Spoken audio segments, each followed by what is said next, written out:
You talked about in your essay the iOS warfare, about direct ties between the Iran war, the Fed easing. A lot of people are saying maybe the war is an excuse to print money. I don't know if the governments need excuses to print money. They're always going to find a way to do it. Um, but how do you think about this iOS warfare, and what are you paying attention to in this war in regards to global liquidity? So obviously, this is an oil story, uh, and the question is, how long will the Straits of Hormuz be closed, or how long will it take to restart energy production in a lot of these Persian Gulf producing states once the war gets to a level where they feel comfortable going back and rebuilding things, right? That's all that is the question that we need to answer as investors. Again, it's very difficult to understand how that plays out. But the longer that the hostilities remain between the United States and Iran, the more disruption there will be to the energy flows. And at some point, because of the negative economic effects of that, I believe that the Federal Reserve is going to be forced to start printing money. And now it won't be like you'll have an excuse, whether it's the US needs to build more refining capacity, needs to build more drones, needs to mine more stuff, whatever it is that the United States needs to do more of to not have another similar situation where you have the desire to win a war very quickly, but the abilities don't match that desire. And so you still have this standoff. And what do you do about rebuilding this region, which supplies 20% of the world's oil or something to that number? I think that's the question.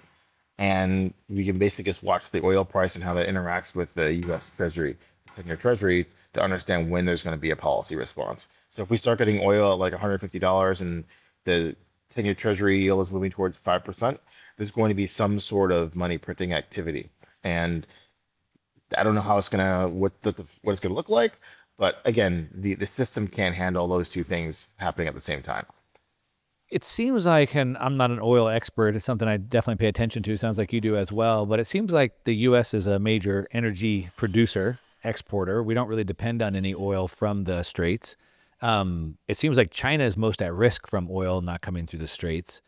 So it almost seems like, in a sense, and then also, I mean, oil still seems like the market is still pricing that this maybe ends sooner than later, maybe over optimistic there.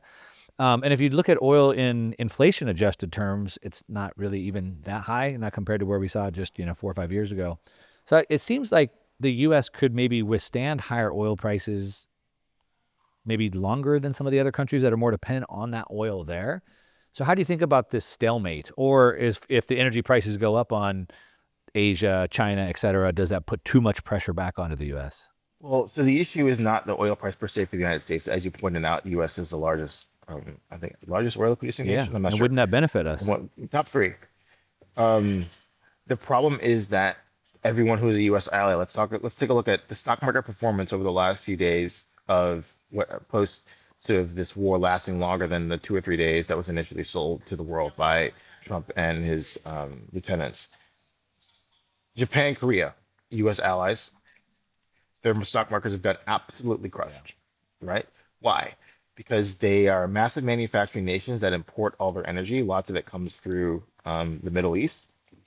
China, obviously, hasn't been harmed that much. Yes, its markets are down a bit. Why?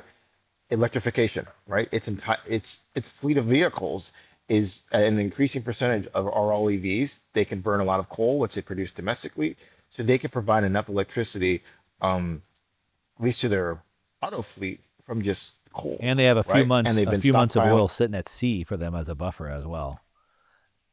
And there's been some reports that if you're a flagged Chinese tanker, that you can get through the strait, right? And so put it all together, China's economy is not exposed to energy prices as say U.S. allied manufacturing countries like Taiwan, South Korea, Japan. And what do these countries have that they need to now sell to buy oil at these elevated prices to make sure their population is not affected? They own U.S. treasuries. And so the higher the oil price goes, these nations that are short oil but long dollars in terms of long treasuries have to now, to make sure that their population doesn't feel the effects of this war too acutely, sell down these dollar assets to now buy energy. Sell your savings to buy energy to make sure that your population doesn't face 50% rise in prices and certain things, or your industry could continue to produce these goods at an affordable price. You have to sell something. And that's what the treasury market's telling us. It bottomed, I think, what 380 or something yield right afterwards, as you know, sort of the move to safe haven, U.S. Treasury. And there was like, hold on a minute. There's all these people that are short oil, long dollars, and now need to sell their dollar assets, and they're going to have to buy things to essentially hand out subsidies to people in their own countries. And now you're seeing the yields start tick back up, and the dollar strengthening against a lot of currencies because of this effect of I need to get oil, I don't have it, I need to pay whatever the clearing price is with this disruption, and that's going to hurt my national finances. Therefore, I need to sell something. That something is U.S. Treasuries, and that's how this gets back to the U.S. Even though the U.S. A lot of oil producers are probably happy that the oil price is higher, right? Because they're frackers or whatever, and they need a higher break-even oil price to be profitable. So I think that's the fulcrum in which you know Buffalo Bill Bessent gets involved and does something. It's oh shit, everyone who is short dollar, short oil, now needs to buy elevated oil, and they have to sell the one thing that they own, treasuries. I'm talking more on the sovereign level, and that's going to negatively impact our debt markets, and that's what brings the volatility in the debt markets up. And once the volatility in the debt market goes up, evidenced by the move index, you get a policy response. Again, we're not there yet, but the trend is not looking good in terms of yields for U.S. Treasuries and the affordability of debt that the U.S. must refinance and continuously issue. Yeah, which is a big sticking point for the Trump administration. We got to get the interest on the debt down, so we need the rates to come down, not go up. And so, yeah, all eyes on the move index. And of course, we're whatever, not even 2 weeks into this, so we'll see how long this goes. If it stretches out, it could be really bad. I think you've put some targets on Bitcoin, maybe up to $250,000, even higher, longer term. Do you think this disrupts that? Like this is sort of breaking news? Does this sort of disrupt those long-term sort of targets, or does this cause more short-term disruption but doesn't really affect that long-term outlook of it? It accelerates the long-term trend. Wars are inflationary, and so everyone now has to have their own energy supply. They can't rely on the global energy markets. They have to have their own food supply. They have to have their own logistics supply chain, right? This is as we keep disrupting all of these nodes of global commerce by these wars, everyone now needs to have their just in case inventory, and that's inflationary at a secular level. Yep. The over leveraged system cannot support the amount of debt that's going to need to get issued to finance that, and so it's going to be inflationary. They're going to resort to printing money, and every war the government prints money.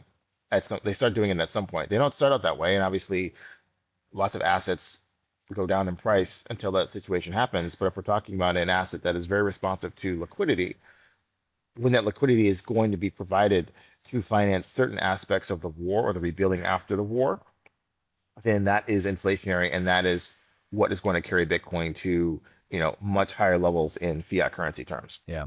So this goes back to kind of what I said earlier. For asset holders, Bitcoin holders, maybe the bad news is good news. It's bad news in the short run, good news in the Maybe, long but run. I definitely think we could get a much lower Bitcoin price as this conflict drags on before you get the realization that yes, the US and all these other countries are just going to print a lot of money to make sure that they can build out whatever they need to build out to fight the next war. Yeah.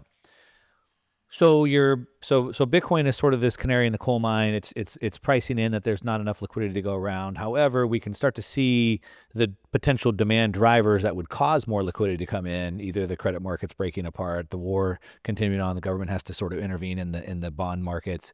What would it be? I think you said that you're pretty defensive in your positions right now. You're seeing this kind of play out. What are the signals that you would be looking for to shift your perspective and go, okay, I see we're here now, back to risk on, game on? Like, what are those indicators you're looking at?